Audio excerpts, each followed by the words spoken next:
Dear students, today we are going to study class 7 English supplementary lesson 6.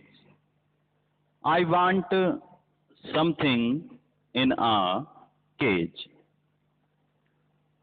At first we discuss the short summary of this lesson and about the writer. Ali Grieve in his story, I Want Something in a Case, has presented the attitude to pet shop owners towards their animals. He has well shown the pain of caged animals and the sympathy of a buyer who desires to make his purchased words free, and this makes the owner feel insulted. Mr. Purcell owns a pet shop. These there is a constant noise of screeching and twittering in the shop. But Mr. Purcell is happily unaware of it. On cold morning, a strange customer called. Mr. Purcell owns a pet shop. Mister Purcell की एक पालतू जानवर की दुकान है, यानी वो दुकान के मालिक हैं. There is constant noise of screeching and twittering in the shop. But Mr. Purcell is happily unaware of it. दुकान में लगातार चिल्लाने और चहचहाने की आवाज़ें का शोर है, लेकिन मिस्टर परसेल प्रसन्नतापूर्वक इससे अनजान है. On cold morning a strange customer call. सर्दी की एक सुबह एक अजनबी ग्राहक आता है. Mister Purcell did not believe in ghost. Mister Purcell भूतों में विश्वास नहीं करते थे. Nevertheless the man who bought the two dog and his strange act immediately thereafter left him with a distinct sense of the uncanny. लेकिन फिर भी जिस व्यक्ति ने दो पक्षी खरीदे और उसके तुरंत बाद उसके अजीब व्यवहार ने उन्हें अलग रहस्य में छोड़ दिया. There had lingered the mostly smell of an abandoned haunted house. और ऐसा लगा जैसे उस ग्राहक के जाने के बाद वह ठहरे हुए घर की जो अकेले घर की दुर्गंध छोड़ गया. Mister Purcell was a small pussy man, red-cheeked and a tight melon stomach, large glasses magnified his eyes so as to give him the appearance of a wise and genial owl. Mr. Purcell was a small pussy man. Mister Patel एक छोटे से आडंबरी व्यक्ति थे, fussy man थे। Red cheeks, जिनके गाल लाल, and a tight melon stomach, और पेट शक्त तथा तरबूज की तरह था। Large glasses magnified and genuine magnified his eyes so to give him the appearance of a wise and genial owl. बड़े चश्मे के पीछे उनकी आंखें बड़ी दिखाई देती थीं, जो कि उन्हें बुद्धिमान और विनम्र उल्लू का रूप देती थी। He sold cats. He owned a pet shop. उनकी एक पालतू जानवरों की दुकान थी। He sold cats and dogs and monkeys. वह बिल्लियां, कुत्ते और बंदर बेचते थे। He dealt in fish, food and bird seed, prescribed remedies for allaying canaries, and displayed on his shelf long rows of ornate and gilded cases. वे साथ ही साथ मछलियों का खाना और चिड़ियों के लिए बीज भी रखते थे। कैनरी वर्ड, कैनरी जो चिड़ियां थीं, चिड़ियों की, and displayed on his shelves long row of ornate and gilded cases. Canary चिड़ियों की बीमारी का इलाज बताते थे और अपनी तख्तियों पर सजावटी और सुनहरे पिंजरे सजाकर रखते थे। He considered himself something of a professional man. वह स्वयं को व्यावसायिक आदमी समझते थे। A constant state of movement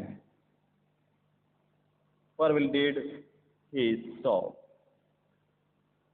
उनकी दुकान में लगातार ध्वनि का संचार रहता था।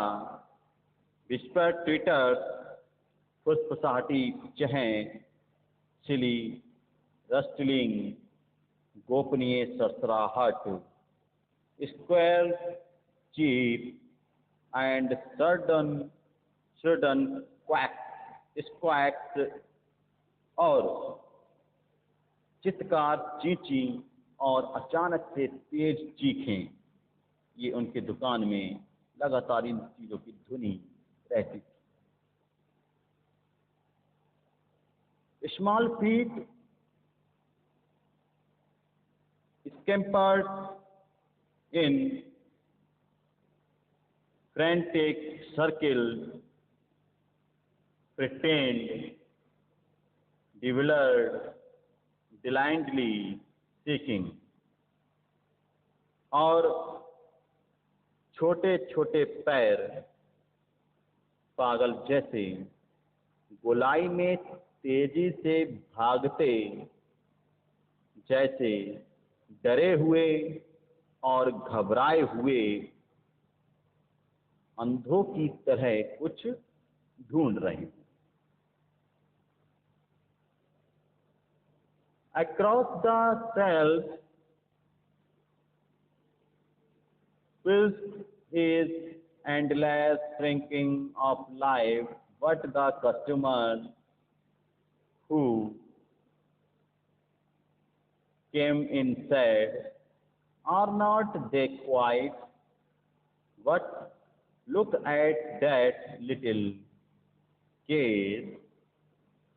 एक अंतरहीन फफड़ाहट तख्तियों पर जो है इनके फैल जाती, परंतु जो ग्राहक अंदर आते थे, what the customers who came inside, जो ग्राहक अंदर आते थे और कहते थे, आर नॉट दे क्वाइट, क्या ये आकर्षक नहीं है?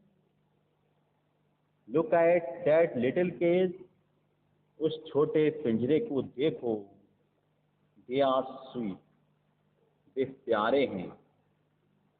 And mister Purcell himself would smile, और मिस्टर परसेल मुस्कुराते हुए एंड ब्रिस्कली रब हिज हैंड, और अपने हाथों को जल्दी जल्दी मलते थे, and emphatically take his head, और अपना सिर जोर से हिलाते थे। Each morning when the routine of opening his shop was completed, it was the prepared custom of perched on a high stool behind the customer, unfold his morning paper and digest the day's news. Each morning, प्रत्येक सुबह, when the routine of opening his shop was completed, जब दुकान खोलने का नित्य कार्य पूरा हो जाता था, तब it was a proprietor's custom to perch on a high stool, और इसके मालिक नियमानुसार एक ऊंचे स्टूल पर अपने काउंटर के पीछे बैठ जाते थे। अनफोल्ड हिज मॉर्निंग पेपर, सुबह का अखबार पलटते थे, and digest the days news, और सारे दिन की खबर पढ़ते और समझते थे।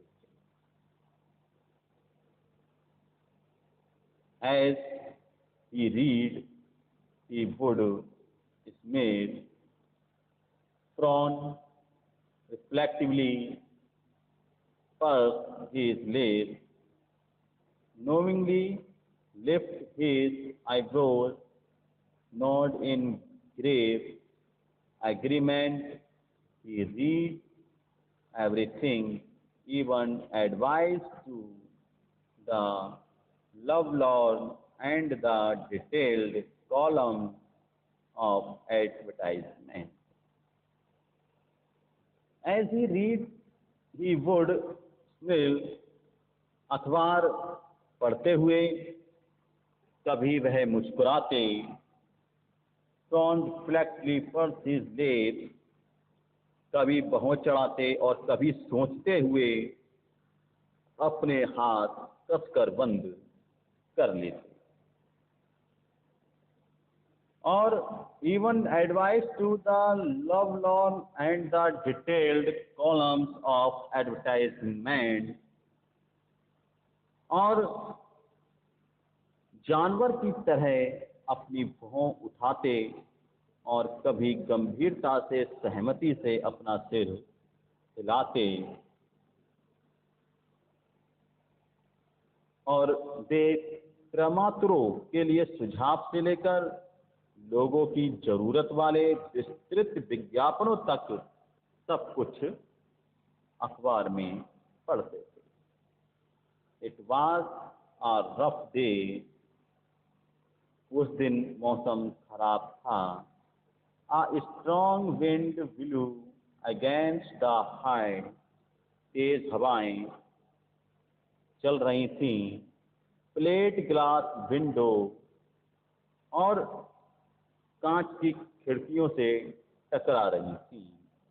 Smoke filmed the विंट्री city and the air was grey with a thick Frost. ठंड शहर की परत में ठंडा शहर की परत में लिपटा हुआ था, और हवा मोटी बर्फ के कारण धुंधली हो गई थी।